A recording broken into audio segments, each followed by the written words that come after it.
My Lords, let me declare an interest. I'm the chairman of the Genesis Research Trust, a trust which deals with research into women's diseases, in particular with pregnancy problems, with miscarriage, with stillbirth, and with infertility, amongst many other things, including cancers.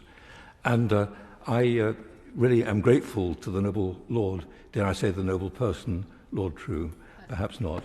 I don't wish to behave in any way disrespectfully, for his really helpful listening to our problems beforehand, which I hope we'll be able to continue before the next stage of this bill going through the House.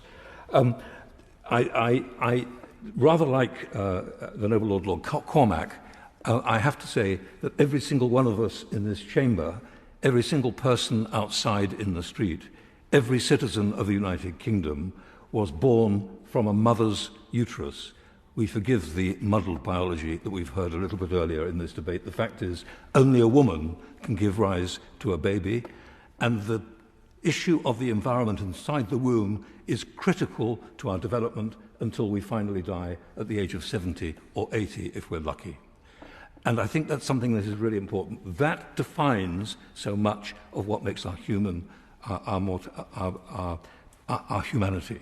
Michael Meany, who's a very great biologist from Canada, showed very clearly in the studies he did there in Toronto and later on, of course, in Singapore, where I've been somewhat associated, he's shown very clearly, as many other scientists have shown, that what happens during pregnancy at various stages affects the development of that baby, including its cognitive ability, its function, and later on, its diseases that it might develop at the ages of 40, 50, or 60. And that is fundamentally important, and that depends on the woman, her health, and the way she is protected. So we're extremely grateful for this bill because, of course, the fact that the noble, that the honourable lady, the Attorney General, has this opportunity, that is terrific. But the problem, of course, is that that doesn't always apply to some women who have stress with their hormones and all sorts of other problems. So let me leave Singapore for a moment and come to domestic matters, because this is critically important. The noble Lord True might like to hear from me that in 2018, 2,943 babies were stillborn. 60% were as a result of an unknown cause. Birth defects were a very minor problem. In many cases, it was poor medicine. Sometimes this was avoidable, but in many cases, of course, the reason for that stillborn is completely unknown. And of course, these women leave hospital absolutely bereft. In fact, many of them do never recover after that loss of a pregnancy. That loss of life within them is critical to that person.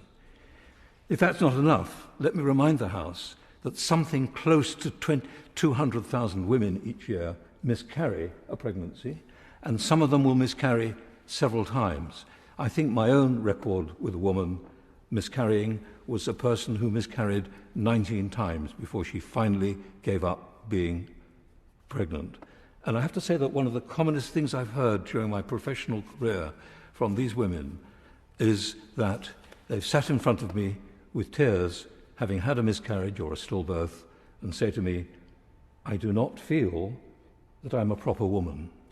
That is a very, very common phrase in my clinic for the last 40 years. If that's not enough either, let me just remind the House that there are some 1 in 20 women who are infertile, who strive hard to become women by being pregnant.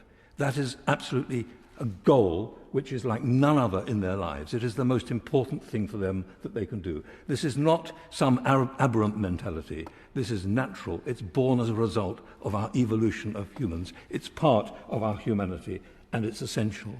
And most of them, of course, don't achieve this. For example, the figures in Europe show that after 6 cycles of in vitro fertilization, only 43% of those women actually get pregnant. There isn't a treatment for them. We tend to forget that. It's something very important. My Lords, you know, we're rushing this bill through for very particular reasons, and nobody would doubt the need to get this through for the Attorney General. But what message does this show to these women who've lost babies or lost a pregnancy or lost the life within them? For most of them, of course, come from poorer, disadvantaged pregnancy, disadvantaged communities. That is, of course, what actually is true for most diseases which affect us, and it certainly applies to those diseases of pregnancy. And, of course, our record in Europe, for example, with stillbirth, is we have one of the highest stillbirth rates in Europe. We still don't understand why that is. So I want to say, finally, that if the noble lady, Baroness Noakes, decides to press this amendment to a vote, I will join her and vote with her, because I think the regret motion is something which is really important to consider. There is, I think, the noble Lord will see a growing head of steam. I know that he was left carrying the baby in this particular bill. It was not in something that I think he desired or wrote or had anything to do with the drafting. So clearly we understand that very well, but it is still a problem. And why would I want to go through the lobby? I would go through the lobby because I owe it to the hundreds of women who sat in front of me in tears saying, I don't feel a proper woman.